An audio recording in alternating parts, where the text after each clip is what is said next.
Deprivation is helpful. Geronda. Why are so many people suffering today? It's simple. They do not like to exert themselves. There is too much comfort, and it's making people sick and miserable. Modern conveniences have stupefied people. Sloth is the cause of many modern diseases. In the past, it took hours of hard work to just thresh the wheat. So much toil, but how sweet the bread was. Bread was never thrown away. If you found a small piece of bread somewhere, you picked it up and venerated it.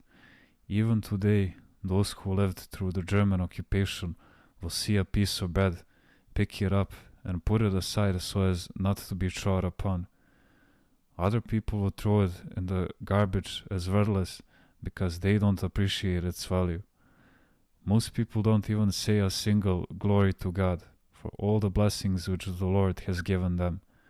Today, everything is done in comfort. Deprivation is most helpful. When people are deprived of something, they come to appreciate it more. When we reduce our needs voluntarily, with discernment and humility for the love of Christ, we feel spiritual joy. If, for example, someone says, "Oh God, I cannot help in any other way, but I will not drink water today as a sacrifice because so and so is sick," and actually does it, God will refresh him with spiritual lemonade, with a divine consolation. People who have suffered show great gratitude for even the smallest help. But take a rich, spoiled child. He does not feel any joy even after his parents have satisfied all his whims and desires.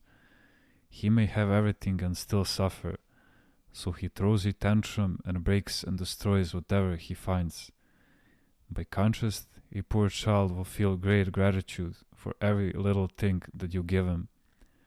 And if a friend pays the fare for him to go to the holy mountain, he is full of gratitude to him and to Christ. You hear many rich children complain, "We have everything we want. Why should we have everything?"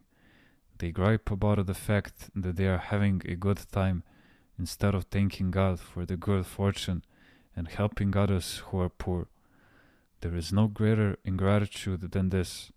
They feel a void inside because they can easily get whatever they want, and they end up blaming their parents for spoiling them, or they leave home wandering here and there with only a backpack. Then the parents worry and give them money to call home to make sure they are all right. But these young people don't care enough to call. Then the parents end up looking for them everywhere. A young man from a good family had everything, but could not find joy in anything. So he left home secretly and slept in trains in order to experience hardship. But if he had a job and lived by his sweat and toil, his life would have meaning, and he would be peaceful and give praise to God all the time. Today, most people are not deprived of anything, and for this reason they do not have philorimo. Anyone who has not worked hard cannot appreciate the hard work of others.